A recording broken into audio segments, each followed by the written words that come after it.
טוב, אני חושב שאנחנו בטוב. שלום וערב טוב לכל הנוכחים והנוכחות.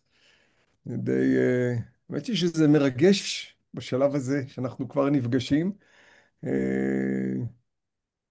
באמת, אנחנו כבר סוחבים בערך שנתיים את הרצון לצאת, שנה שעברה שלא יצא לפועל מכל הסיבות הידועות.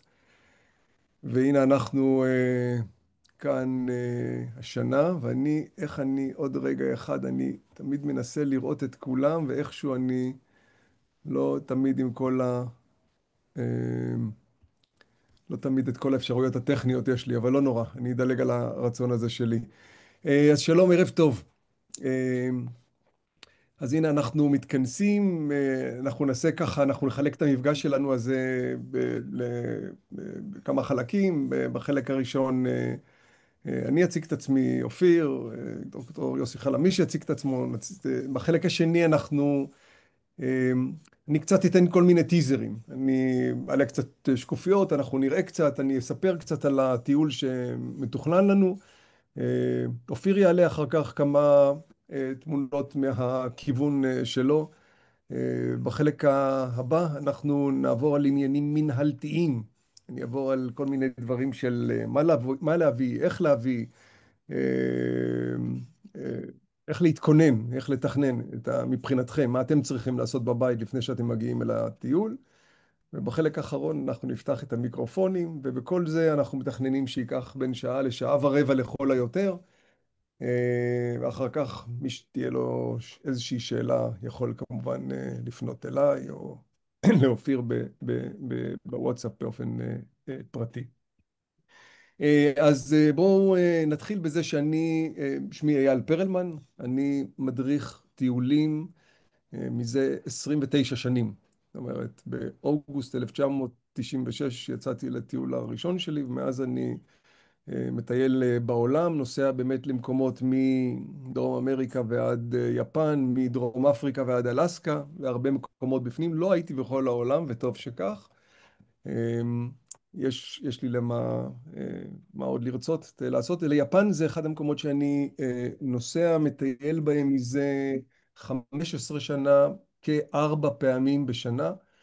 מחובר מאוד מאוד מאוד עמוק לתרבות היפנית, לספרות, לשירה, לאוכל היפני, לשוני הזה המאוד גדול שאנחנו לאט לאט לאט לאט נלמד אותו ונראה איך לוקחים את השוני הזה ועושים לו אדפטציה למקומותינו. יפן היא מקום קסום בעיניי, ואני מקווה שאני, יחד עם אופיר ויוסי, נצליח להעביר לכם במהלך השבועיים האלה שנהיה ביפן את החוויה הזאת באמת לעומקה. אז זה באשר אליי. אופיר, שומעים אותי? שומעים אותך וגם רואים אותך. אז נעים מאוד, אני מאוד שמח להיות פה, אני רואה פה המון המון פרצופים מוכרים וזה ממש מרגש אותי לצאת איתכם לעוד חוויה משותפת. אני משנת 2000 עוסק אך ורק למחייתי לפחות, להנאתי גם אני חייב להודות ברפואה טבעית מבוססת מדע ומחקר, והנושא של למידה ממצטייני הבריאות בעולם מרתק ומרגש אותי. וכשאייל ייתן לי זמן, עוד כך וכך זמן, אני אציג את עצמי בעזרת מצגת או את התכנים שאני רוצה להביא למסע הזה. הייתי פעם אחת במסע מחקר ראשוני עם פרופסור קרסו המקסים ביפן ובעיקר באי אוקינאווה, ואחר כך ביחד עם אייל הובלנו שתי קבוצות ליפן בהשראת מצטייני הבריאות בעולם. אומר על כך עוד כמה דברים בהמשך. יוסי? כן, תודה רבה, אייל. אז שמי יוסי חלומי, רופא בהכשרה בסיסית, אבל המוח הוא באמת, אפשר להגיד, הבייבי שלי בהרבה מאוד מובנים. אני התמחיתי שנתיים בפסיכיאטריה, למדתי את המקצוע של היפנוזה קלינית, ועשיתי פוסט-דוקטורט, והמשכתי לחקור ולהרצות במכון ויצמן, ולאט לאט בניתי את הנישה שלי, שככה במשפט אחד אפשר לקרוא לה practical או clinical neuroscience. בעצם זה לקחת את כל ההבנות המאוד מאוד חדשות של חקר מוח בעשור, עשור וחצי האחרונים, ולהבין בסופו של דבר לגבי כל היום-יום שלנו, לגבי כל תפקוד שלנו, אפשר גם לדבר על המימד המוחי. אז אנחנו בטיול נרצה ככה להיכנס למוחות של היפנים, אנחנו נבין איך תרבות מעצבת מוח, אנחנו נבין את זה בהקשר מאוד מעניין, כי גם נבין את זה ברמה התפקודית, אבל אולי הכי חשוב, אנחנו תמיד נזכור שהמוח הוא גמיש. ובסופו של דבר, בדיוק כמו שאייל אמר, אנחנו באמת יכולים לאמץ במקום מאוד עמוק כמה מן הדברים הנכונים שהיפנים עושים, ולהבין שאפילו הדבר, ואנחנו נדבר על זה בהרחבה, אפילו הדבר הכי עמוק ובסיסי, ונראה לנו שהוא כל כך אינדיבידואלי כמו הגנטיקה, אז יש לנו גם את האפיגנטיקה, ואנחנו מבינים היום שגם את הגנטיקה אפשר לשנות על ידי התנהגות נכונה. אנחנו ממש נבין ונרחיב על כל זה במהלך הטיול, דרך המימד המוחי של כל מה שנראה, איפה זה תופס אותנו, ואיך אנחנו באמת יכולים להשתפר מול ההבנות האלה. יופי, תודה יוסי. אז בואו, אנחנו רוצים ככה להתחיל להתגלגל, ולאט לאט ככה אנחנו נראה איך החוטים נקשרים להם והופכים להיות באמת, קושרים את חלקי הפאזל הזה בכדי להיות תמונה אחת גדולה ומושלמת. אז אנחנו נגלוש קצת ליפן, ושמתי בתור את התמונה הראשונה מניפות, ואם שמתי מניפות, אני חייב ברשותכם לתת לכם איזה שיר קטנטן, מאותם שירים קטנטנים של היפנים, שירה עתיקה, שירת הייקו יפנית, שעוסקת בתיאור של מצב מסוים, של עונת שנה, בלי סופרלטיבים בומבסטיים, ואני לא ארחיב יותר מדי, אני רק אתן את זה כרגע, ואתם מוזמנים להתענג על התמונה הזאת, ועל חנות המניפות הזאת, ועל הציורים האלה, וזה הולך כך. מוכר המניפות נושא מטען של רוח, הו כמה חם. זהו. רגע, נעלמתם לי, סליחה, רגע, אני פה, זהו. זה השיר. מה, מי, למה, איך, מה עשינו כאן, מה אמרתי כאן.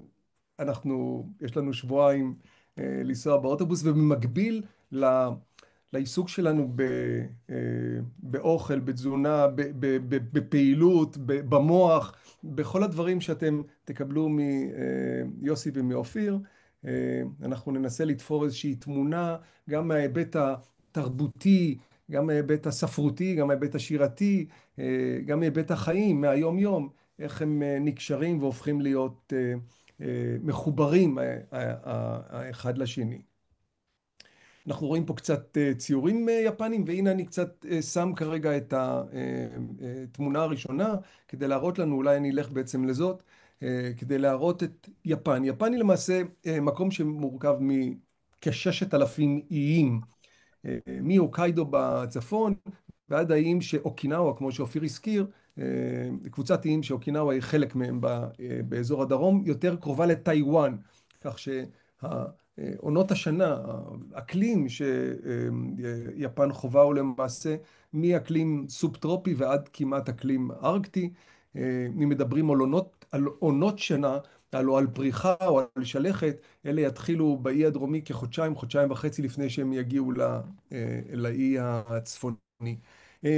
4 איים עיקריים מתוך 6,000 האלה, הוקיידו שנמצא בצפון, הנה אני ככה מקיף פה עם העכבר, הוקיידו בדרום, שיקוקו, האי הקטן הזה שנמצא כאן, מצד ימין, חצי למטה, קיושו, שזה האי הדרומי, שנגסקי היא חלק ממנו, והונסו, שהוא האי המרכזי והגדול, ולמעשה בו מתרכז טיולנו, בו נמצאת טוקיו, בו נמצאת קיוטו, בו נמצאת אוסקה, בו נמצאים האלפים היפנים.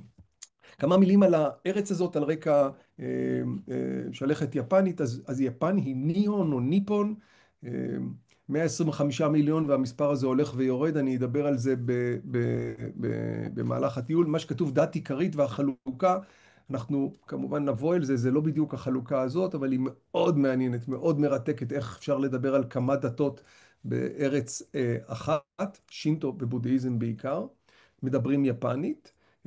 יש קיסר שאפילו יצא לי לראות אותו ולצלם אותו בחודש מאי האחרון, לא תאמינו. ארץ מאוד גדולה שרובה, זאת אומרת 377,000 קילומטר, כמעט 378,000 קילומטר, שכ-70 עד 75% ממנה הם הרים ויערות. אומרים על יפן שיש לה שתי דתות, אבל למעשה יש לה דת נוספת שהיא לא נמצאת באופן רשמי בשום מקום, וקוראים לה אל תגלו לאף אחד אוכל. ואנחנו נדבר על זה במהלך הטיול. בכל מקום נראה דבר כזה כתום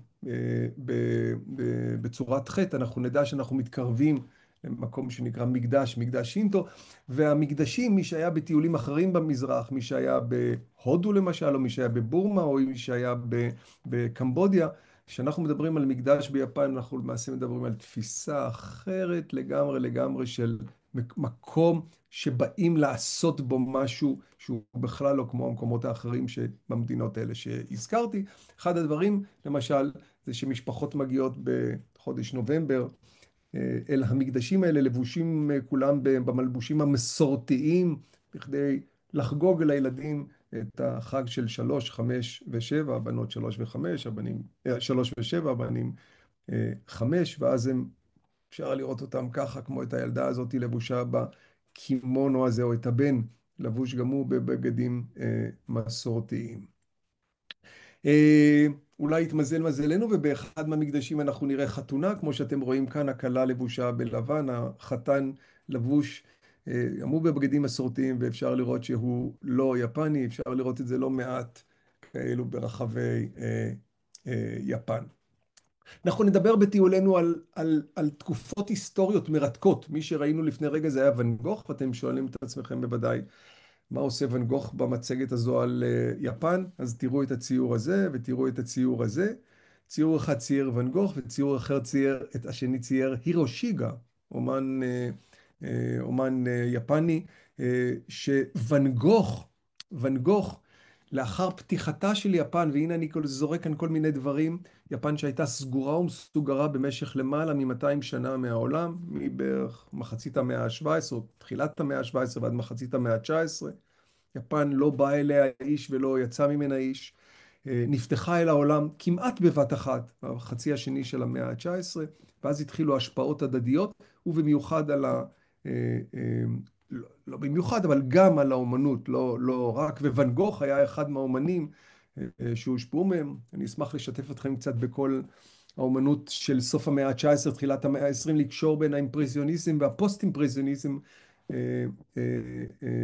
אל האומנות היפנית. אז אנחנו נפגוש אומנות במהלך הדרך שלנו, נפגוש סוגים שונים של אומנות, נפגוש גם את הכדרות,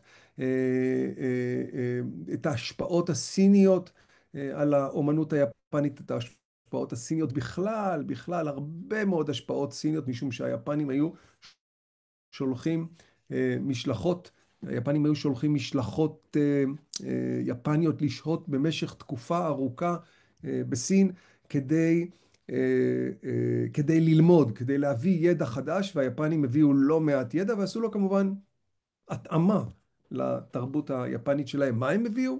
אתם יכולים להתחיל לרשום לעצמכם רעיונות מה היפנים הביאו מסין, ואני אשמח לשמוע מכם במהלכו של הטיול. לא מעט חגים יש ביפן, לא מעט פסטיבלים יש ביפן, ולא מעט מבנים גדולים כמו זה שהוא מקדש. ישנם ביפן, ואנחנו נשמח לעבור שם ולראות אותם מגיעים למקומות האלה, לא רק הם, אלא גם תיירים כמונו כמובן. מה עוד אנחנו נשמח לראות במהלך הדרך שלנו? אנחנו נראה לא מעט גנים. גנים, הגן היפני, זה נורא תמיד מצחיק אותי לומר גן יפני ביפן, אבל הגנים תרבות הגנים, החשיבה של הגנים, שגם אותה היפנים הביאו מסין, אפשר לראות אותה בכל מקום. אנחנו נבקר בכמה גנים, נלמד קצת, נבין באמת את האופן שבו היפנים מתייחסים לגן, מהו גן במובן היפני, האם יש פרחים עונתיים למשל, או אין פרחים עונתיים, איך מגיעים הצבעים לתוך הגן, ונפגוש גם, אני מקווה, אנשים כמו הגברת הזאת, ואנחנו נראה לא מעט כאלה מבוגרים, שלא לומר מבוגרים מאוד, במהלך הדרך כמוה, לוקחת מים מהתעלה הקטנה הזאת שמביאה מים מהפשרות השלגים, ומשקה את העציצים בפתח הבית שלה, במקום שנקרא טקאיאמה, ואנחנו נגיע אליו. דוגמאות ככה מכמה גנים ומכמה גננים שחלק מהם אפשר לראות אותם אנשים שיצאו לגמלאות, יצאו לגמלאות ממקום העבודה שלהם והפכו להיות שומרים בחניונים או עוזרי גנן בגנים כאלה כדי לעשות אותם כמובן יפים יותר. תזכרו את מגרפת העלים הזאת, היא תביא לנו לא מעט דברים מרתקים במהלכו של הטיול. אני מראה לכם כמה מהגנים שיש בהם תמיד איזושהי בריכת מים, ותמיד יהיו בהם אבני דריכה ועצי אורן, שיש להם משמעות מאוד מאוד עמוקה, ואני מקווה שבאלפים היפנים למעלה בצפון נראה גם קצת מצבעי שלכת. מה לא נראה? לא נראה, זה לא האביב, אז לא נראה את עצי הדובדבן פורחים, אבל כן נדבר על הטקסיות הזאת, שהיא לא רק לראות את הפריחה הזאת של עצי הדובדבן, אלא לפחות בפילוסופיה של העניין, להיות עסוקים במה שנקרא מחזוריות. וזה משהו שאנחנו נתעכב עליו, הנושא הזה של המחזוריות, כי זה קשור לחיים, זה קשור גם לתוחלת החיים, זה קשור גם לאיכות החיים.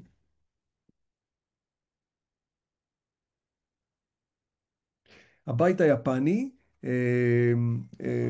ההזדמנויות להיכנס לבית יפני, ממש לבית יפני, הם בדרך כלל כמעט לא קורות, משום שהיפנים חיים בדרך כלל בבתים קטנים, לא כמו הבית הגדול הזה ששייך למשפחה קצת יותר עשירה, והם בדרך כלל לא מארחים בבתים שלהם, אלא נפגשים במקומות אחרים, אבל כן תהיה לנו הזדמנויות לישון בכל מיני מקומות שתהיה בהם אווירה מאוד מאוד יפנית.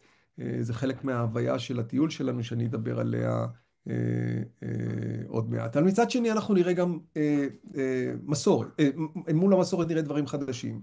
נראה מבנים סופר מודרניים, נראה טכנולוגיית וארכיטקטורה שהיא מרהיבה, שיש לה דיבור עם העבר, כי אין דבר ביפן שאין לו כמעט, מודרני ככל שיהיה, אין מצב שהוא לא ידבר באיזשהו אופן עם עברה של יפן, עם עברם של היפנים.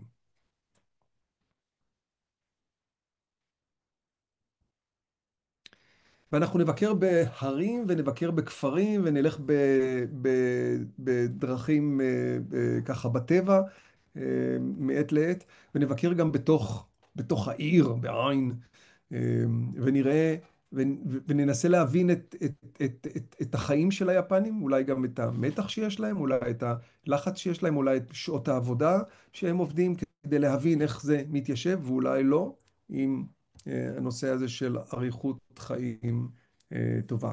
מה זה? אני משאיר את זה ליפן. אבל זה, אנחנו נראה עוד משהו שהוא בתרבותה של יפן, זה בתי הקולבו המאוד גדולים, בתי קולבו שאין אצלנו, אצלנו יש יותר קניונים, פה זה בית קולבו אחד, והמסדר שעוברות הבנות או הבנים לפני שנכנסים האורחים, הקונים הראשונים. שירותים ביפן, אם אפשר משהו אולי לעשות אלבום שהוא רק שירותים ביפן, ותשתלו למה צילמתי דווקא את שתי המשתנות האלה, אז אני אשאיר את זה לטיול גם כן. אמרתי, אנחנו עוסקים בטיזרים קטנים כאלה. זה, אופיר, תסתכל רגע הצידה, שנייה, אל תסתכל, גם לא יוסי, שניכם תסתכלו הצידה, תעשו כאילו אתם לא רואים ולא שומעים, אבל ביפן, חוץ מהדברים הטובים והבריאים, יש גם דברים שהם לגמרי לא שייכים, אנחנו נראה אותם. מי וכמובן לא יעמוד בפיתוי, יהיה מוזמן. אנחנו רואים פה כל מיני, זה פנקקים כאלה, קרפים, לא פנקקים, קרפים כאלה שהם, יש להם מכל מיני. היפנים יודעים לעשות הרבה מאוד דברים עם המזון שלהם, יודעים לארוז אותו, והאריזות והניקיון והאסתטיקה, הם יהיו חלק לא קטן ממה שילווה אותנו בדרך, ממה שאני אצביע, ממה שאני אראה. אנחנו נדבר על עטיפות, כמו שאנחנו עוטפים את עצמנו בבגדים. היפנים עוטפים ושמים בכל מקום את הדברים האלה בעטיפות. אתה שואל את עצמך, איך אני אדע מה יש בפנים? זאת שאלה טובה. הנה לכם אריזה בתוך אריזה בתוך אריזה, ולא משנה שמדובר כרגע על משהו שהוא מתוק, אבל האריזה תמיד תלמד אותנו גם על העונה בשנה, כמובן. ואנחנו נהיה בבתי כלבו שבהם יש מזון ומזון מוכן. תסתכלו על המקום הזה הנקי, האסתטי, מזון שאנשים קונים כדי לאכול ארוחת צהריים שהם מוצאים מהמשרד, או לקחת איתם ארוחה מוכנה כשהם מסיימים את יום העבודה. בכלל אוכל. אוכל, אנחנו רואים פה חמוצים, אנחנו רואים פה ירקות שעושים להם תהליך של כבישה, במקרה הזה בתוך מחית שנשארה מתהליך הכנת המיסו. על כל אלה אנחנו כמובן גם נחווה וגם נלמד וגם נדבר כמובן על כל האיכויות של הדברים האלה, ולמה החמוצים האלה ביפן יש להם טעם או קראנצ'יות מסוימת שאנחנו לא מצליחים להגיע אליה פה. לא כי אנחנו פחות טובים, אלא כי דרך ההכנה היא פשוט שונה. ובכלל אוכל, מי שירצה ללמוד, לדעת, לראות, מעבר למה שאופיר ידבר בענייני אוכל, אני אשמח להראות ולהפנות ולהתאים אתכם, החל מארוחות הבוקר, בבתי המלון שבהן אני ארד בכל בוקר, בוודאי בבקרים הראשונים, מספיק מוקדם בכדי להראות לכל מי שכל פעם ככה לעוד קבוצת אנשים כל מיני דברים שנמצאים, שאולי אם אני לא אצביע לא כל כך תדעו איך לשלב אותם, אם בכלל, בארוחה. אז אנחנו ככה לאט לאט לא רק נדבר על, אלא גם נוכל לטעום, גם בצהריים, גם בערב כמובן. אני מראה לכם עוד כמה תמונות של אוכל ושל איך נערכת ארוחה יפנית, קייסקי, מה שנקרא, ואנחנו נפגוש סוגים שונים של ארוחות במהלך הטיול שלנו. תראו רק את האסתטיקה והיופי, ואני עוד לא נכנס כרגע לצבעים של הצלחות והקשר שלהם למזון או לעונות השנה. איך אפשר לדעת איזו עונת שנה נמצאת בצלחת שלנו? עוד מעט אני אראה לכם דוגמה, אבל תסתכלו על הכלים ורק תחשבו מי רוחץ את כל הכלים האלה אחרי כל ארוחה.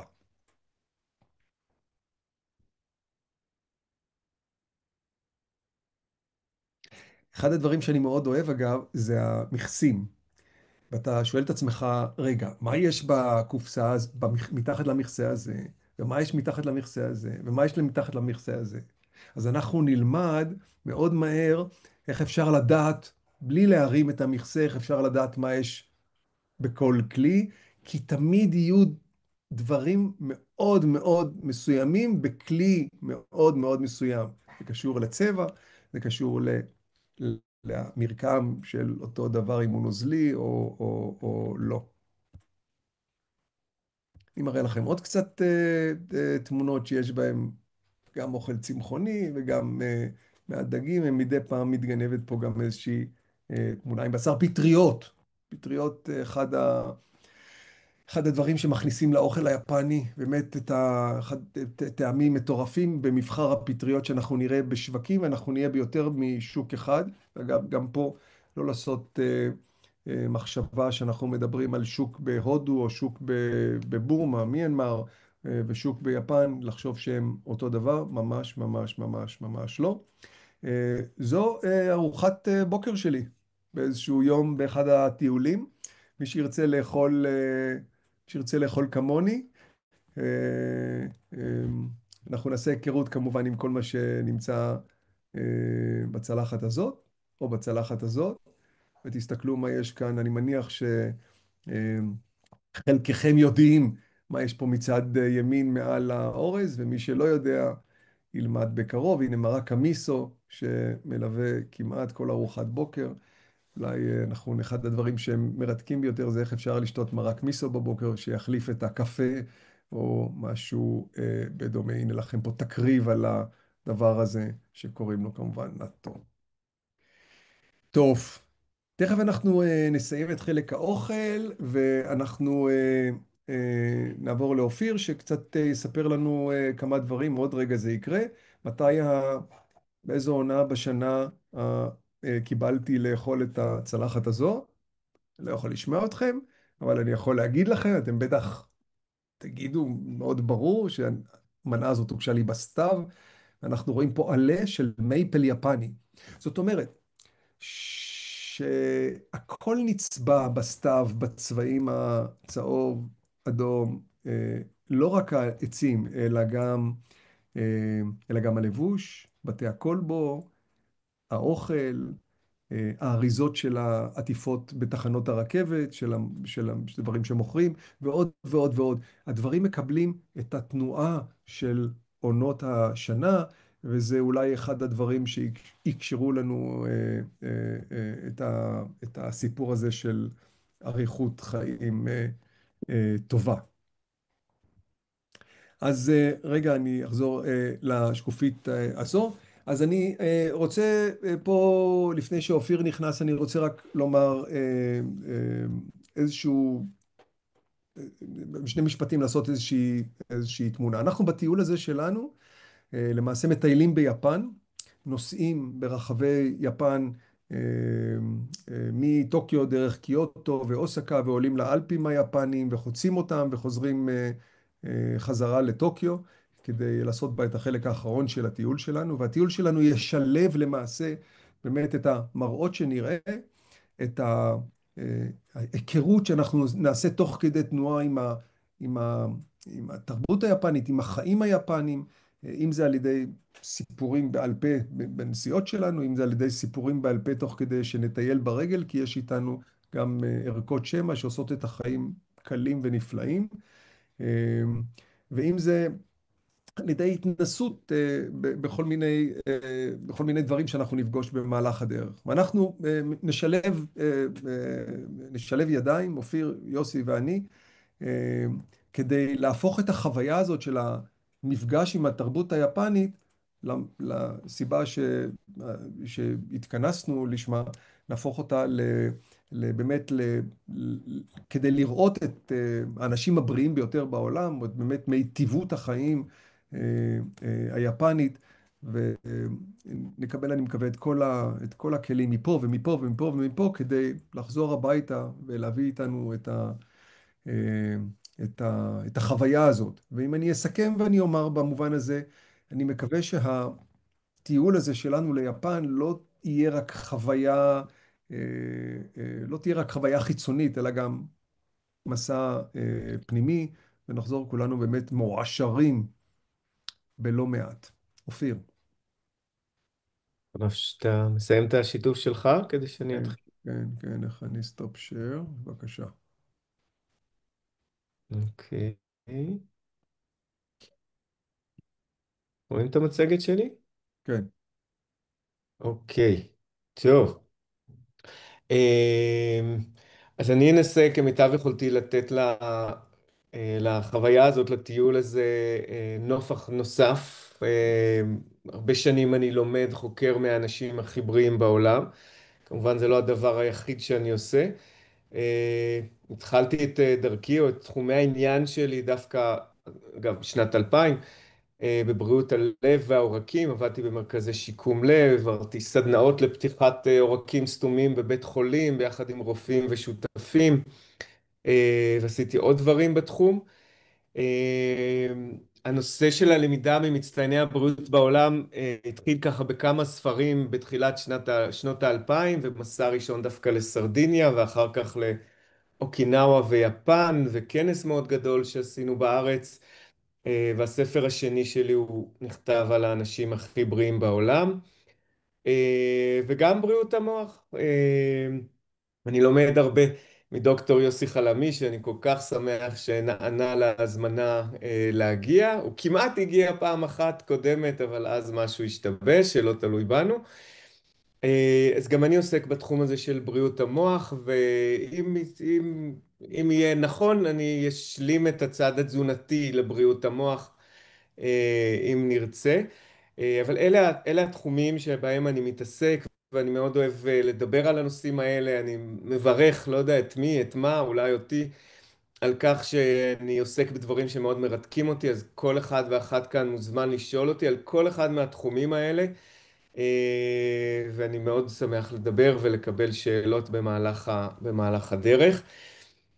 יש לי שתי בנות, ואני תמיד אומר בשעשוע מסוים שיש לי גם שני ילדים, שני ספרים שכתבתי, שבהלימה לנושאים שבהם אני מתעמק, והנה הם כאן. לגבי אריכות חיים בריאה, זה נושא טריקי, לא הכל חד משמעי, אבל אפשר לראות למשל מהשקף המאוד בולט הזה, שיפן פשוט מובילה את העולם בתחום הזה. אמנם היא נמצאת בירידה, ואנחנו נדבר על הירידה של יפן ולמה היא מתרחשת, אבל אפשר לראות פשוט שיפן בולטת מעל כל העולם בנושא הזה. ועוד דבר שאני אראה פה בשניים שלושה שקפים, כי אתם לא תאמינו לי, זה מתחילה בעולם, כולל בישראל, ירידה בתוחלת החיים. לא מדברים על זה הרבה, זה לא משהו שכיף לקרוא, אבל זו תופעה עולמית, גם ביפן זה קורה. עוד לא ממש יורדים, אבל נעצרים. בישראל, רבותיי, זה כבר קורה. משך החיים הממוצע בישראל בין נעצר למידרדר בשנים האחרונות, ולא רק בגלל הקורונה, אם בכלל הקורונה קשורה לזה, וזה סיפור אחר שלא ניכנס אליו. אבל הנתונים האלה חשובים, ויותר חשוב לנו, אני חושב, לדעת שלא רק שמשך החיים בארץ נעצר או מתקצר, גם משך השנים הבריאות במגמה לא טובה, ואנחנו רוצים לחיות טוב. כי הרי לא משנה אם נחיה באמת עד גיל 100 או 92 או 87, לא משנה. אנחנו רוצים לחיות טוב. וקורה פה משהו היסטורי בהיסטוריה האנושית, בהתפתחות האנושית, שממש קורה עכשיו, וכדאי לנו ללמוד ממצטייני הבריאות בעולם ולהבין מה קורה עכשיו. אני מאמין שאנחנו חיים בתקופה מופלאה של אפשרויות נהדרות, של חוכמה עתיקה ביחד עם רפואה ומדע מתקדם, ואנחנו יכולים להפיק את המקסימום מכל העולמות. וכשמדברים על למידה ממצטייני הבריאות בעולם, צריך לדעת ממי ללמוד. וזה נכון שמדי פעם כל אחד מאיתנו כנראה שמע, אולי פגש בן אדם בגיל 100, שאומר מה הסוד שלו, אבל זה כמעט חסר משמעות מבחינה מדעית, רפואית. יש את הקונספט של האזורים הכחולים, של מוקדי אריכות חיים בריאה שנחקרו כמו שצריך, ובתחום הזה יש שני מקומות בעולם, אחד זה יפן, עם סוגריים של אוקינאווה, והשני זה סרדיניה באיטליה. יש הרבה סיפורים על איקריה, אבל זה לא באמת, ומקום אחד בארצות הברית שהוא אנקדוטלי מאוד שאפשר לקחת ממנו כמה דברים, אבל זה לא באמת, ואולי עוד מקום בקוסטה ריקה עם מחקר וחצי, אבל המקומות שנחקרו באמת זה סרדיניה ואיטליה.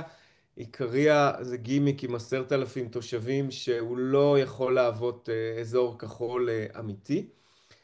אגב, לא יודע מי כאן אי פעם חשב מה זה המושג האזורים הכחולים, אז נעשה בזה סדר. סיפור שהיה, אגדה שהייתה באמת, זה שכמה פרופסורים משנות ה-90 של האלף הקודם ישבו על מפות בים תיכון כזה של אריכות חיים והתחילו לסמן אזורים שבהם יש שיעור גבוה חריג של בני 100 בריאים, ממש כמו במפה הזאת. אגב, זו מפה אמיתית עם כפרים אמיתיים של האזור הכחול בסרדיניה, ולאט לאט הצטברו נקודות כאלה של אזורים כחולים, והפרופסור המוביל שם מתישהו אמר, הנה האזורים הכחולים שלנו, ומשם נולד המושג הזה.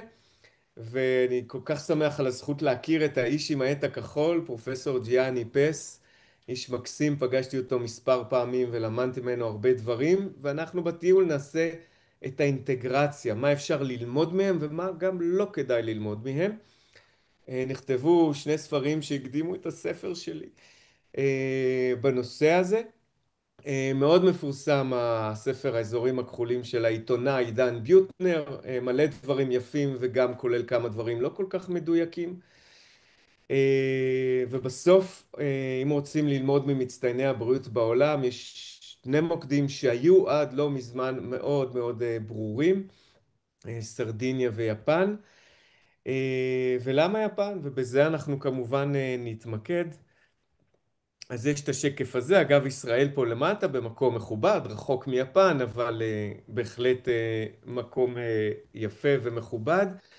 אבל תראו פה עוד גרף יותר חשוב, יש ל-WHO, ארגון הבריאות העולמי, הם לא רק סופרים איפה חיים הכי הרבה שנים, מודדים גם healthy life expectancy, זאת אומרת, כמה שנות חיים בריאות יש לאדם ממוצע במדינה, ופה גם אפשר לראות את יפן מובילה.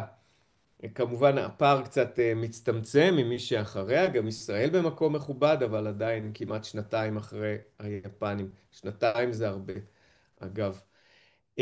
יפן זו תופעה עולמית, תכף תבינו את השקף הזה, בצד שמאל זה עשורים שבהם נבדקו נתונים של אריכות חיים. כאן ב-M זה מייל, זה גברים, F זה נשים ו-all זה ביחד, ויש פה את המיקום בעולם. אז אפשר לראות שב-1980 הגברים היפנים מקום ראשון באריכות חיים בעולם, הנשים במקום חמישי, וביחד יפן עולה להוביל את העולם באריכות חיים בריאה כבר בשנת 1980, וזה נמשך עד 2019, יכול להיות שבשנה שנתיים האחרונות הן כבר לא. תופעה מעניינת, בהתחלה הגברים הובילו ביפן, עכשיו הנשים מובילות גם, אבל עדיין הגברים מקום שני בעולם, זאת אומרת זה לא איזה אפיזודה שבאה וחולפת, אנחנו מדברים על 40 שנה שיפן כמדינה מובילה את העולם, אי אפשר להתעלם מזה, אוקיי? ואני אתן המון דוגמאות, למשל ביפן אוכלים לא מעט פחמימות, אמנם פחמימות בריאות, אבל איך אפשר לטעון שפחמימות זה דבר רע, ש40 שנה המדינה אוכלת את הפחמימות הזאת, מובילה את העולם. זה פשוט לא מסתדר עם השכל הישר. וזו רק דוגמה קטנה ועדיין מאוד שטחית. אנחנו נלמד עוד הרבה. באוקינאווה הייתי, כמו שאמרתי, מקום שהיום אין הרבה מה לבקר בו, את האנקדוטות, המיוחדות של אוקינאווה יחסית ליפן, אני אנגיש לכם ואראה לכם. זה נמצא שעתיים טיסה מיפן, והאי הזה נכבש על ידי האמריקאים תרתי משמע, והאמריקאים פשוט הרסו כל חלקה טובה באוקינאווה, והיום פחות מעניין בלשון המעטה לבקר שם. מה המכנה המשותף של מצטייני הבריאות בעולם? זה שקף מאוד חשוב ואני אחזור, זה אומנם יהיה במפגשים שלנו ובנסיעות שלנו. אני אדבר בהתלהבות רבה על תזונה, ואני יכול רק, לוחצים לי על פליי ואני מדבר בלי הפסקה על תזונה, אבל יש הרבה רבדים שמעלים את הסיכוי לחיים טובים ואריכות חיים בריאה.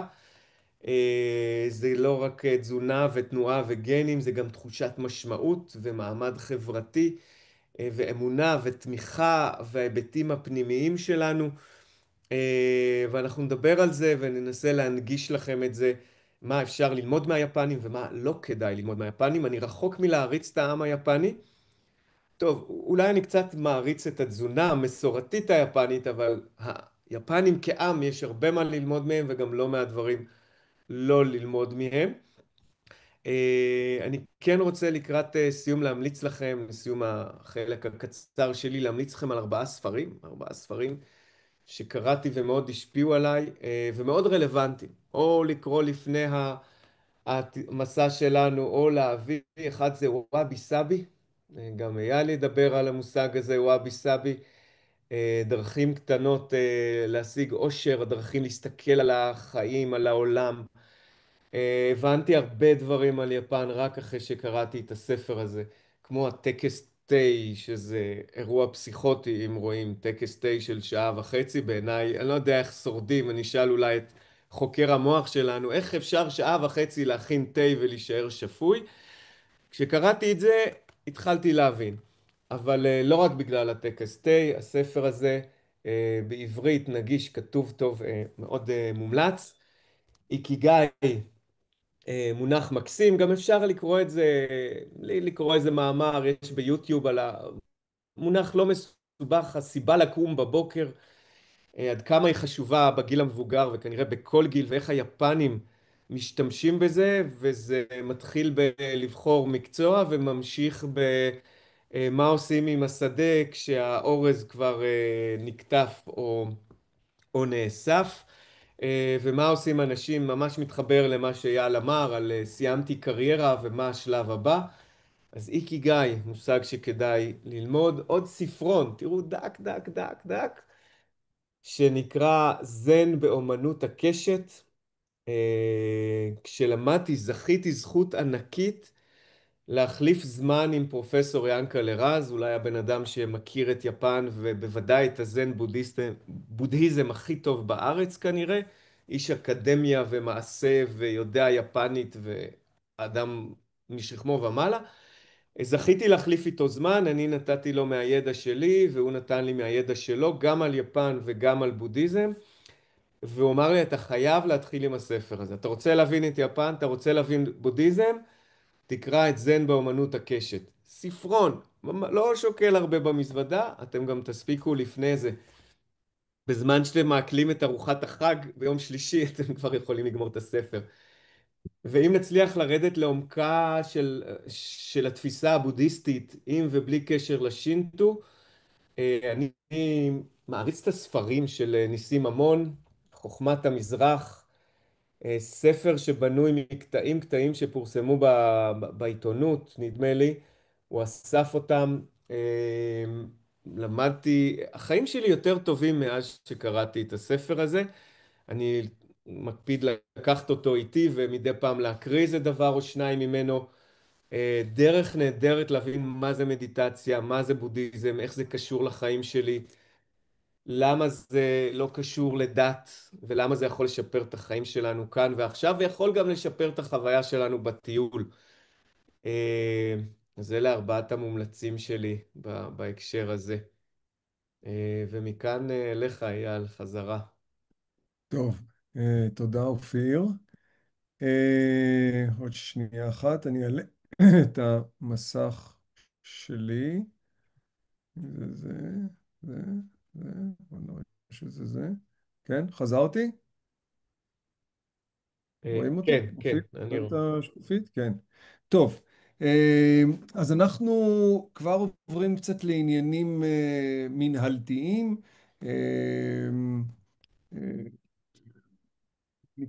אני קצת חושב שיש לפחות השני הספרים הראשונים שהמלצת, אולי הייתי משאיר אותם, בא איתם לטיול או משאיר אותם לקריאה דווקא אחרי, כי כדי קצת, כאילו שתהיה קצת איזושהי הכנה, במיוחד למי שלא היה ביפן בכלל, צריך לפרוס איזשהו רקע כדי לבוא מוכן לתוך המושגים האלה מבלי להתבלבל. אני רוצה לדבר על עניינים, על ענייני מנהלה. בוא נראה שאני, כן, הנה אני. אוקיי. אז קיבלתם במייל מדרכים, קיבלתם שלושה קבצים, תוכנית הטיול, בתי מלון ודף מידע למטייל. אז בואו נתחיל, מה שאני עושה, אני עובר למעשה על הדברים החשובים, הדברים המרכזיים, דברים שאני רוצה לשים עליהם איזשהו דגש קטן, אבל כמעט כולם כתובים, לא כולם כתובים, אז הנה אני אומר. אז ראשית אנחנו מתחילים בזה שאנחנו נפגשים ביום שישי, ה-17 לעשירי, רבע ל-12, רבע לחצות היום, אנחנו נפגשים בשדה התעופה, אנחנו ניפגש ליד דלפקי חברת אתיחד. כל אחד מכם יגיע אל הדלפקים, יעבור ביטחון, יפקיד את המזוודות שלו, יקבל שני כרטיסי עלייה למטוס, אחד עד אבו דאבי והשני מאבו דאבי לטוקיו, ואני אמתין בצד. אם מישהו יגיע לפניי והוא ימתין, אז תמתינו לי בבקשה, אני אסיים את התהליך הזה גם כן. ואני אפגוש אתכם בצד, נעשה היכרות עם מי שאני לא מכיר, נגיד שלום לאלה שאנחנו כבר מכירים מן העבר.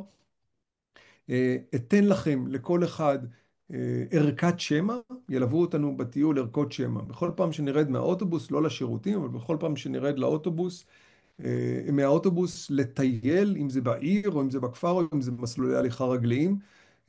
אנחנו נצטייד בערכת השמע, היא מאפשרת לי או לאופיר אם יהיה צורך לדבר בתנועה. זאת אומרת, אני לא צריך לקרוא לכולם, לא צריך להרים את קולי, כל אחד שרוצה לעמוד לצלם באיזשהו 50 מטר ממני יכול לעשות את זה. גם עוזר לנו בתקשורת של הנה אני כאן ואתם יכולים ללכת קצת אחריי או קצת מצדדיי ואיש לא הולך לאיבוד. אתן לכם ערכת שמע, אתם תשימו אותם בתיק שעולה איתכם למטוס, בתרמיל הקטן, והנה אנחנו מסודרים ויכולים להיכנס פנימה לתוך האזור הדיוטי פרי. סליחה. ואחר כך המפגש הבא שלנו יהיה כשנצא מהמטוס באבו דאבי, סוף השרוול או מקום הרחב הראשון שיהיה, אנחנו ניפגש כולנו ונלך יחד אל הטיסה הבאה. אני כבר אומר, כתבתי את זה בהמשך, אבל אני כבר אומר, אני כיומיים שלושה לפני היציאה של הטיול, אכתוב שוב בקבוצת וואטסאפ שלנו כמה הנחיות אחרונות, כמה תזכורות, כמה מילים אחרונות לפני שאנחנו, לטובת ההתארגנות, לפני שאנחנו נפגשים בשדה התעופה, וחלק מהדברים האלה יהיו כתובים גם כן. קיבלתם, ראיתם את לוח הטיסות, קיבלתם היום במייל כרטיס טיסה. כרטיס טיסה ניתן להיכנס לתוך אתר חברת התעופה אתיחאד, ולבצע שני דברים שאתם רוצים לעשות. אחד, זה להזמין לעצמכם מקום ישיבה. יש מקומות ישיבה בתשלום, יש מקומות ישיבה לא בתשלום, וזה, לפי מה שהסתכלתי קודם, כל המקומות הישיבה בתשלום הם או נלקחו, או שצריך להמתין פשוט כי הם לא פתחו אותם, צריך להמתין לשדה התעופה, או לצ'ק אין שיהיה 24 שעות קודם, אבל כן אפשר לבחור עכשיו מקום כלשהו ולהזמין ארוחה. אם אתם רוצים ארוחה צמחונית או ארוחה טבעונית או ללא זה או ללא זה, אתם יכולים להיכנס ולבחור לכם ארוחה ומקום ישיבה. קוד ההזמנה נמצא למעלה בכרטיס, ויש לו 6 אותיות או ספרות, וכתוב שזה קוד ההזמנה, לא צריכה להיות בעיה, מי שלא ימצא את זה שיכתוב לי. וואטסאפ, אפשר להזמין מקום ישיבה לכל 4 הלגים. לתל אביב, אבו דאבי, אבו דאבי נריטה, ואחר כך נריטה, אבו דאבי, ואבו דאבי תל אביב. וכמובן אוכל לכל הדרך. ביטוח. אם לא עשיתם ביטוח רפואי ומטען, עשו זאת מיד בסיום השיחה, אתם בטח שילמתם כבר כסף. חלילה, חלילה, מישהו מכם לא יוכל לצאת לטיול, כדאי שיהיה לו ביטוח. תעשו את הביטוח המתאים, אל תחסכו בעניין הזה. אני לדאבוני הרב למוד גם דברים פחות טובים שקורים, וכדאי שתהיה הפוליסה המתאימה כזאת שלא חסכה 10 או 20 דולר. תרופות, מי שיש לכם, מי שיש לו מוזמן להביא, לא צריך להביא את כל בית המרקחת כמובן, אבל אם יש לכם דברים שאתם לוקחים, קחו איתם, שימו אותם איתכם ביד. שימו לב, אני כבר אומר, אנחנו מהארץ מותר לצאת עם נוזלים ומעל 100 מיליליטר, אבל באבו דאבי כבר אי אפשר יהיה לעלות עם מעל 100 מיליליטר, לכן כל מה שהוא מעל 100 מיליליטר צריך להיכנס אל המזוודה שנשלחת אל בטן המטוס, וכל מה שלא יכול לבוא איתכם ולעלות איתכם בתיק היד. אוקיי, מזג אוויר, לבוש, תמיד שאלת השאלות. אנחנו נוסעים בעונת מעבר. עונת מעבר, אנחנו תחילתו של הסתיו. זו עונת מעבר, ולכן גם הלבוש הוא לבוש של עונת מעבר. אנחנו גם עוברים מהדרום אל הצפון, ממקומות נמוכים יותר למקומות גבוהים יותר, לא גובה שהוא אמור להטריד מישהו מכם. והמעלות נעות כמו שאמרתי, אני יומיים שלושה לפני הטיול להסתכל שוב, אני על טוקיו, על טקיאמה, על אוסקה, ואני אכתוב לנו שוב את הטמפרטורות, אבל אנחנו יכולים למצוא ימים שאולי יהיו חמים 23, 24, 25 מעלות, ולילות שיהיו קרירים יותר, אולי אפילו יותר קרים במונחים שלנו ישראלים. אני מציע שיטת הבצל הידועה.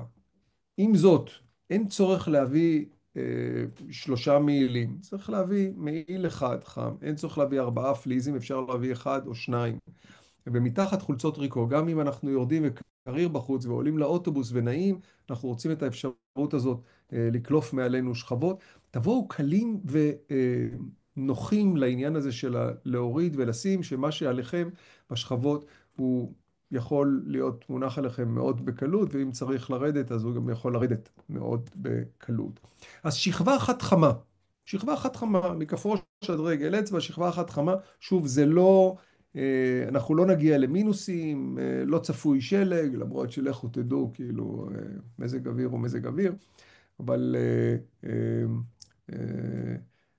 תביאו איתכם שכבה אחת חמה, במיוחד מי שיודע שקר לו יותר, וכמו שאמרתי, אני יומיים שלושה לפני, אני אכנס ואבדוק ואכתוב את זה בקבוצת הוואטסאפ שלנו. אז אמרתי ערכות שמע, ערכות שמע מתחבר, כמובן יש להם אוזנייה, וכל אחד מכם יקבל ערכת שמע ואוזנייה. עם זאת אתם מוזמנים להביא אוזניות משלכם, הן יודעות להתחבר לערכת השמע, ואז אתם יודעים משהו שנוח לכם באוזן שלכם, וגם אם מצאתם את עצמכם שאנחנו נוסעים והנסיעה, כבר לא בא לכם לשמוע מי מאיתנו מספר, אתם יכולים לשים לעצמכם את המוזיקה שלכם ככה ממכשיר הסלולרי ולעשות לעצמכם טוב. אין דאגה, אנחנו לא נדבר כל הזמן, אנחנו נדע גם לשתוק כשצריך ונדע לתת את הפאוזות המתאימות והכל יבוא במינון הנכון, כך אני מקווה. מה עוד צריך להביא? כתבתי בגד רחצה אין צורך. אנחנו נהיה אוקיי, אני אגיד משהו על בתי המלון. אנחנו במהלך הטיול שלנו, בטיול המאוד מסוים הזה שכל כולו נבנה במיוחד, זה טיול בוטיק. אם אני יכול להשתמש במילה בוטיק, הטיול הזה הוא טיול בוטיק, הוא לא טיול חוברת, הוא לא טיול שמשוכפל, הוא ממש טיול אחד יחיד ומיוחד, והבחירה של בתי המלון למשל, היא בחירה מאוד, מאוד נקודתית, מאוד ברורה, והשתדלנו לאפשר לעצמנו ללון כמה שיותר בבתי מלון יפנים. פעם אחת אנחנו גם נשען לינה, מה שנקרא לינה יפנית, נשען על פתונים, שמונחים להם על רצפת הטאטאמי, אבל ביתר הפעמים אנחנו נשען במקומות שהם מקומות יפנים, אבל תהיינה בהם מיטות בחדרים, כמובן שיהיו מקלחות, שירותים בכל חדר, ובחלק מבתי המלון, וזה הטריפ הפרטי שלי, אני משתדל לבחור בתי מלון שיש בהם מה שנקרא אונסן, שזה ה-public bath, שזה המקום רחצה, החמם היפני. החמם היפני הוא לא רק מקום רחצה, הוא סיפור שלם, עם קשר מאוד עמוק באמת לעברה של יפן ולתרבות שלה. והדבר אחד אני יכול להגיד, שהרחצה בסופו של דבר בתוך האונסן הזה, בבריכות הפנימיות ובבריכות החיצוניות, אלה שנמצאות ממש מתחת לכיפת השמיים, הרחצה היא ללא בגדים, בכלל. לא תחתונים, לא חזייה, לא בגד ים, לכן אין מה להביא. איך עושים את זה? איך לא מתביישים? איך משאירים את הבושה הישראלית שלנו בצד ופשוט נותנים לעצמכם להיות כל כולכם במקום הזה? אנחנו נדבר על זה באמת במהלכו של הטיול. ואם אני נוגע בבתי מלון, אז אני רוצה לגעת בעניין אוכל של הטיול ולהגיד גם עליו, הטיול שלנו עוסק בבריאות. אז אנחנו השתדלנו מאוד שהארוחות שאנחנו מזמינים, דהיינו ארוחות הערב שלנו, תהיינה ארוחות שמדברות עם הנושא שלשמו התכנסנו, בריאות, אריכות חיים טובה. ולכן הארוחות המוזמנות שלנו הן ארוחות צמחוניות, כל אחת תהיה תפורה באופן המתאים, כך שהן לא תהיינה זהות אחת לשנייה. ארוחות הצהריים, אני בכוונה הולך ברוורס, ארוחות הצהריים הן תהיינה ארוחות שאפשר לאכול באופן חופשי, כך שמי שממש רוצה לאכול בשר או דברים שלא לא יהיו בארוחות הערב, אני אדבר על דברים שלא יהיו בארוחות הערב, למשל על ראמן, אנחנו לא נתחמק מלדבר על ראמן ואולי גם לטעום. מי שירצה לאכול דברים אחרים יוכל לעשות את זה במהלך ארוחות הצהריים, בכל מקום שאנחנו נעצור, כי שם תהיה בחירה. ואם אני חוזר עכשיו לארוחות הבוקר, אז ארוחות הבוקר שלנו הן כמעט בכל מקום הן ארוחות מזנון. זאת אומרת, אנחנו לא יכולים לבחור לנו, כמו שאנחנו בחרנו בארוחות הערב, את המסעדות, אלא זה יהיה מזנון, מה שיש לשאר באי המלון, ואנחנו נצטרך לעשות את ההתאמה כדי למצוא מניסיוני, כל אחד מאיתנו יוכל למצוא לעצמו דברים לאכול גם בארוחת הבוקר. דבר אחרון חשוב, יש לנו בטיול הזה 2 נסיעות ברכבת. הנסיעות ברכבת עושות לנו גם איזושהי הנאה וגם איזשהו משהו זה לא רכבת ישראל, זו רכבת יפנית. זה סיפור וחוויה בפני עצמה.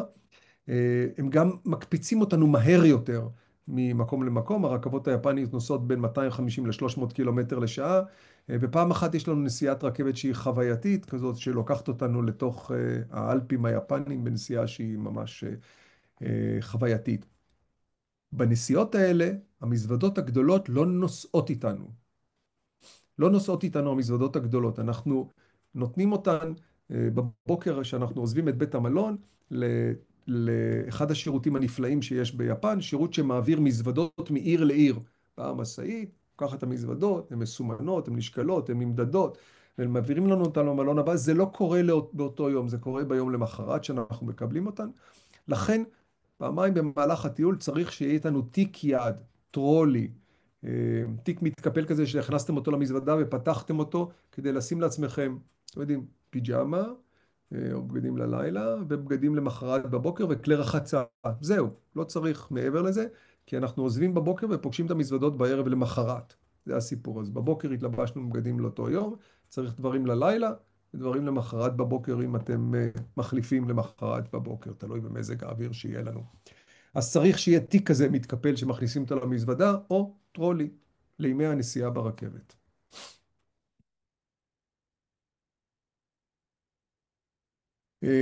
מזוודה 23 קילו לכל אדם. שימו לב שאתם מביאים את הטרולי שלכם או תיק יד נוסף, בחברות תעופה מקפידים על העניין של, לא משנה לופטהנזה שהיה כתוב שם, זה טעות. בחברות תעופה מקפידים לא לאפשר לעלות גם עם טרולי וגם עם תרמיל גדול על הגב. לא שני דברים. חברות תעופה לא אוהבות שבאים עם 2 פריטים גדולים. כמובן שבאתם תיק קטן שבו הדרכון או אייפד או משהו כזה, ובנוסף לזה טרולי או תיק יד, זה בסדר. אבל לא 2 דברים גדולים. טלפון חשמל, כסף. אז טלפון כמובן אפשר לקנות חבילת גלישה וטלפון מהארץ. בכל בית מלון שאנחנו נגיע בשעות הערב יהיה וי-פיי, יהיה אינטרנט אלחוטי. מי שלא עושה איזושהי עסקה, פשוט מעביר את הטלפון שלו למצב טיסה עם ההמראה ומחזיר את מצב טיסה עם הנחיתה בארץ, ובכל בית מלון פשוט שם וי-פיי, אינטרנט אלחוטי, הוא גובר על מצב הטיסה, לא צריך לפתוח מצב טיסה. לפעמים יש גם באוטובוס אינטרנט אלחוטי, וי-פיי, לפעמים, אבל אני לא מתחייב לזה. כמובן, אז לשיקולכם מה לעשות. כמובן שמאוד נוח שיש לכם, ביפן לא בכל מקום יש וי-פיי, ולא בכל מקום, בכל בית קפה כמו פה בארץ יש וי-פיי שאפשר להתחבר אליו. מהסיבה הפשוטה שאין יפני שאין לו, כמו בארץ, שאין לו איזושהי עסקת טלפון מקומית, לכן השירות הזה הוא לא כל כך נפוץ. חשמל. חשמל ביפן הוא 100 וולט, לכן אין לכם מה להביא כף חשמלית. אתם יכולים להכניס אותה, לחמם את המים בערב, ובבוקר אולי הם יהיו חמימים. המתח לא עובד, אז אין מה להביא כף חשמלית, גם לא מחליק שיער וגם לא מייבש שיער. יש מייבש שיער בבתי המלון. השקע הוא שניים ארוכים כמו שקע אמריקאי, ולכן צריך להביא מהאוויר. בכלל, אם יש לכם מתאם אוניברסלי, זה טוב. אני רוצה להראות לכם משהו רגע. רואים, זה מתאם אוניברסלי, שיש לו אפשרות כמובן, אתם רואים, השניים האלה העליונים הם מתחברים לשקע יפני, והדבר המצוין בדבר הזה שאני מחזיק ביד, זה שיש לו שני חיבורי USB. זאת אומרת שאם יש לכם שני טלפונים, או טלפון ועוד משהו, במקום לקום, הרבה פעמים בבתי המלון אתה מחפש את השקע, ויש שקע מאחורי השולחן, ובמקום הטלוויזיה וכזה, וצריך לקום ולהחליף. לא, אתה מחבר שלושה מכשירים, אחד כאן, שניים נוספים פה, והנה, בא להטענה גואל. כסף. אז הכסף ביפן הוא ין יפני, והיין היפני נחלש ונחלש ונחלש, ועכשיו הוא כבר כמעט 150 ין לדולר, שזה משהו שהיה לפני כמה שנים וקצת השתפר, ועכשיו פחות שוב. ומבחינתנו כתיירים זה מצוין, כי אנחנו מקבלים יותר ינים עבור כל דולר שלנו, והיפנים לא כל כך מעלים מחירים ביפן, לא כל כך, לא לגמרי לא, אבל לא כל כך, כך שמי שלמשל רוצה לקנות לו דברים ביוניקלו, ימצא שביוניקלו ביפן הדברים הרבה יותר זולים מאשר יוניקלו במדינות אירופה למשל. אז זה שטר של 1,000 ין. מומלץ, רצוי, נכון, לקנות ינים בארץ. אם זה בבנק שלכם, או אם זה להזמין עם כרטיס האשראי דרך האינטרנט בבנק הפועלים בנתב"ג. הזמנתם, מגיעים לשדה התעופה, ניגשים בתוך הדיוטי פרי לסניף בנק הפועלים, 5 דקות אתם עומדים בתור, מקבלים את המעטפה עם הכסף שהזמנתם.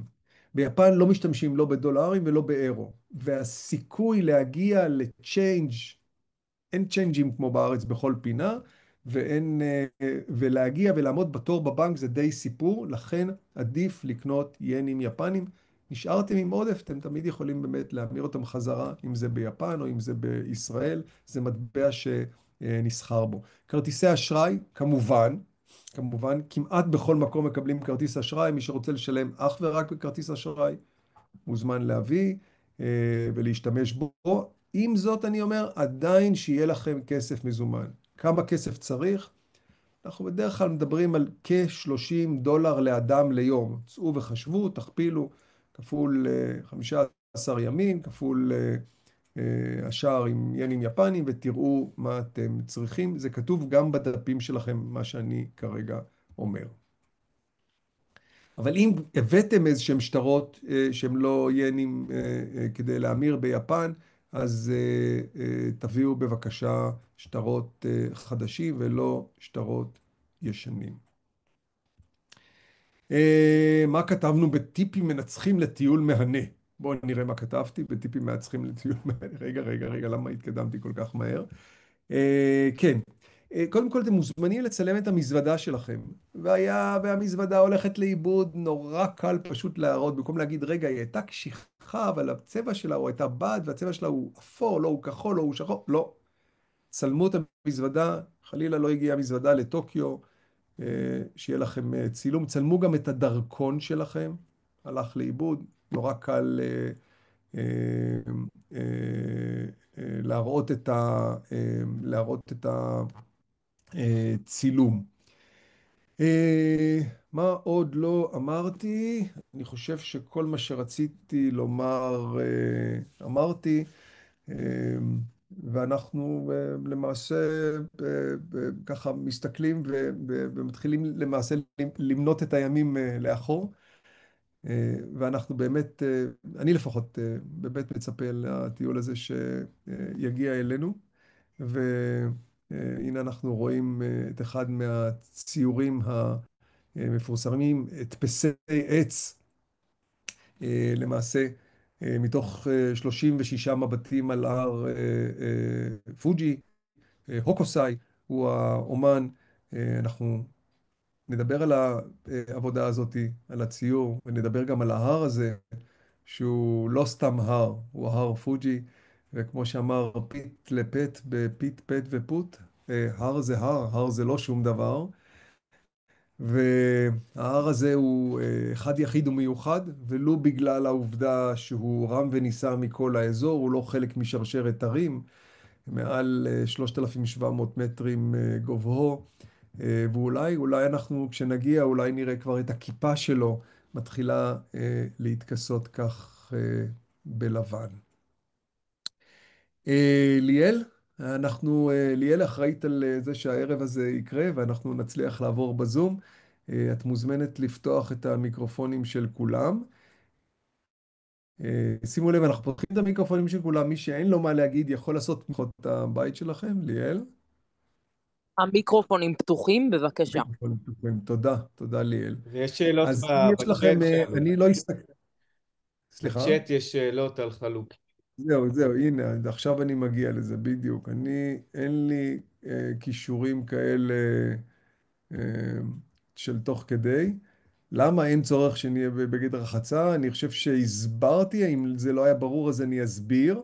אנחנו נהיה במרחצאות יותר מאשר פעם אחת נהיה במרחצאות, אבל למרחצאות האלה נכנסים עירומים, ללא אף בגד. הדבר היחיד שמחזיקים זה יש איזו מגבת קטנה שאת צריכה להחליט מה את רוצה לכסות עם המגבת הקטנה. גודלה כמפית, היא קטנה ממגבת מטבח. וזאת חוויה מרתקת, אני ברשותכם לא אסביר על זה כרגע. אין צורך להביא נעלי כפכפים, נעלי רחצה, אין צורך להביא בגדים שקשורים לבית המלון או למרחצאות. הכל קורה במלון, הכל מונגש ואנחנו מקבלים במלון. איך עושים את זה, איך מסתדרים מזה, איך זה מסתדר עם כל הפילוסופיה הזאת של יפן, איך זה מתקשר לבודהיזם. איך זה מתקשר לשינטו? אולי בכלל לא, מי יודע. אנחנו צריכים להשאיר את זה. כן, מה היה לנו? חלוק. אז הנה, עניתי גם על החלוק. מישהו נכנס מקוריאה? לא. אוקיי. כן, אתם מוזמנים לשאול אם יש לכם משהו, ואם לא, אוקיי, משהו שלא אמרתי, אבל כתבתי, המפגש הזה מוקלט, ומחר, אני מתאר לעצמי איפשהו בשעות הבוקר, אני אעביר בקבוצת וואטסאפ שלנו קישור להקלטה של המפגש, וכל אחד מכם יוכל להיכנס ולהקשיב אם משהו ככה, אתם רוצים לרענן את זיכרונכם, משהו לא היה ברור, משהו זה, אפשר להסתכל, אפשר לראות את הכל מההתחלה, אפשר לראות מההתחלה לסוף, אפשר איך שרוצים. לא יודעת מה יש עם למה כן. לא? אייל, אפשר? איך זה עובד? זה עובד אייל? שמדברים, כן, אפשר? הנה, רגע, סליחה, שנייה, כן, רגע, אני רוצה רגע איך אני עושה שאני אראה את כולם. איי, מה יהיה איתי? ובדרך כלל יש יש פה איזה בצד ימין או שמאל. הנה, view, מצאתי, כן, ספיקר גלרי, אני על גלרי, אבל ואם תפסיק את השיתוף אולי זה יהיה יותר... זה נכון, זה גילו לי פעם, יפה, תודה. טוב, זה לא זה שלי. פורטה קוראים לזה. רגע, עוד שנייה אחת בבקשה, רגע, סליחה, עוד רגע אחד. רגע, את זה אני אסגור, ואת זה אני אגדיל. או, יפה. כן, מי דיבר איתנו? אני רוצה לשאול. כן, אז רגע, את עדנה אני רואה, אני לא רואה, אני שמעתי קול גברי, אבל לא ראיתי את עדנה. יורי. יורי, אז זאת של עוד רגע אחד, יורי. עדנה, בבקשה. אתה יודע מתי הצטרפנו, אז יש לנו כמה כן. דברים לא סגורים, אנחנו לא, חלק מהדברים אני לא יודעת על מה אתה מדבר, אז נוכל לדבר איתך אחרי אז בואי נעשה את זה מחר בבוקר ברשותך, בסדר? מחר בבוקר בנחת, טוב? גם בקשר לכרטיסים? הכרטיסים יהיו ביום חמישי. הבנתי. כן, כבר אני אומר לך. אם זה רק זה, הכרטיסים יהיו ביום חמישי בבוקר. אז זה אומר שאנחנו לא יכולים להזמין מקומות בינתיים. כרגע לא. ביום חמישי, אבל אני לא צופה שתהיה בעיה, כן. כן, אבל אבל אם יש לך עוד שאלות, את יכולה לשאול אותי אחר כך. כן, יורי. היי. שתי שאלות קצרות בקשר לטיסה. קודם כל, אני מקווה שעם היית אחד לא יהיו בעיות, אבל נעזוב את זה. מזוודות נוסעות מכאן ישירות, זאת אומרת, לא פורקים אותם באבו דאבי. לא, מזוודות נוסעות ישירות, יש לנו כשעתיים, אם אני לא טועה, בין טיסה לטיסה. נכון, אנחנו משהו כזה. למעשה יורדים, אנחנו יורדים באבו דאבי, עוברים, חוצים יחד את שדה התעופה המפואר שלהם, את האזור הדיוטי פרי המפואר שלהם, והולכים למעשה ישירות אל טיסתנו הבאה. אם נגיע ויש עוד זמן, כל אחד יוכל ללכת לשירותים, לקחת את הזמן שלו, אבל בעיקרון אנחנו עושים את זה באופן ישר וישיר. כן. ואמרת רק שאלה אחרונה, שניתן להיכנס לאתר, מה זה הניתן? זאת אומרת, צריך להיכנס להזמין מקומות ישיבה ולהזמין ארוחה וכו'? אין חובה, אם זה לא חשוב לך, אין חובה. הבנתי, זו אופציה. והחל ממתי בעצם ניתן, נראה לך? מעכשיו. מעכשיו אפילו, מהיום. כן. אוקיי, אחלה. כן. הם, מראש אפשר יהיה לראות שהם סגרו במטוס, הם סגרו למעשה את כל החצי הראשון של המטוס, המקומות עם עדיפות, מקומות זה, הם סגורים. אה, אפשר, יש מקומות שהם פתוחים בחלק מהאמצעי והלאה משורה, תלוי כל טיסה עם הזה שלה. אבל חשוב, אני חושב, זה עניין של אוכל, כי לפחות 50% מהקבוצה פה הם צמחוניים או טבעוניים, ואתם רוצים שיהיה לכם את האוכל המתאים שלכם בטיסה, ולא שתקבלו מנה רגילה של אוכל. אוקיי, בהגדרה של צמחוני, אצלך דגים זה יהיו, או שדגים זה גם נחשב אני שאלתי בקבוצה, וזה מאוד, אני מאוד מקווה שמי ש... אני ממש הגדרתי את זה בצורה מאוד מפורשת. אני צריך לדעת, ואני מקווה שמי שזה היה חשוב לו כבר אמר לי, כי תבינו, אני רוצה, בעניין הצמחוני, טבעוני או דברים אחרים, אני רוצה להבהיר. לא סתם כתבתי את זה כבר לפני שבוע או שבועיים. ביפן, הדברים שאני סוגר עכשיו הם סגורים. הסיכוי לשנות אותם תוך כדי תנועה הוא שואף לאפס. לכן אני סוגר את הטיול הזה בפרטי הפרטים שלו. אתם בכלל לא מדמיינים, וטוב שאתם לא מדמיינים איך הוא סגור בפרטי הפרטים שלו. לכן אם מישהו לא אמר לי שהוא צמחוני, צמחוני זה מי שלא אוכל לא דגים ולא בשר. יש צמחו דג, מה שנקרא פשקטריאן, זה צמחוני שאוכל דגים. אוקיי? זה צמחוני פלוס דגים. ויש מישהו טבעוני, שהוא לא אוכל לא דגים, לא בשר ולא מוצרים מן החי. כן. ויש מישהו, אם יש למישהו בעיה רפואית של כזו או אחרת שבגינה הוא זקוק או לא יכול לאכול משהו, צריך לומר לי, וזה כמובן אנחנו גם כן מאשרים. לבד מזה, אם מישהו לא אוהב את הסלט שלו נוגע במנה אחרת, זה לא, זה לרזולוציה הזאת אני לא תודה. נכנס. אייל, אני רוצה לשאול אם הבנתי נכון. רגע, בתיה, כן. נכון. ההמלצה היא לבוא עם ין מכאן, מהארץ. חד משמעית. נכון? חד משמעית, כן. תודה רבה. כן, ואמרתי, הדרך לעשות את זה היא פשוטה, או בבנק שלכם, או בצ'יינג', בכל צ'יינג' מוכרים ינים, זה מטבע שנמצא בארץ, זה כאילו אין מצב של מחסור לכל, את יודעת, מן העבר אני אומר את זה. והקל ביותר הוא פשוט להיכנס לאתר האינטרנט של בנק הפועלים בנתב"ג, מזמינה כמות שאת רוצה, זה מחייב את כרטיס האשראי שלך בשקלים, מקבלת את זה בסניף, זה לוקח דקות לקבל את זה בנתב"ג, וזהו. מה קרה לנו? לא, כן. רגע.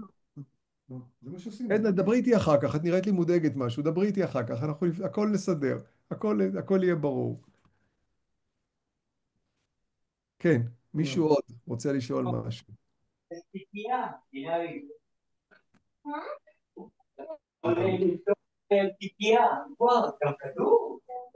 זה מישהו שמדבר עם הנכד שלו, לא איתנו. מה גודל הקבוצה, יאללה? אנחנו 27 מטיילים, 27 מטיילים בדיוק, ובזאת סגורה הרשמתנו, לאט לאט ככה, לאט גדלנו, והגענו למספר הזה, והוא יופי לנו, ואנחנו נתנהל איתו באופן נפלא. קראתם את התוכנית בוודאי, אתם תראו הרבה דברים מן התוכנית בדרך כלל לא יודעים לפענח אותם, אבל באמת התוכנית שלנו היא מגוונת, היא תיקח אותנו למחוזות באמת נפלאים, ואנחנו ננצל כמובן גם את הפעילויות שאנחנו נעשה וגם את הדרכים שאנחנו ניסע בהן, כדי לספר לכם ולהעמיק אתכם בכל מה שקשור ליפן.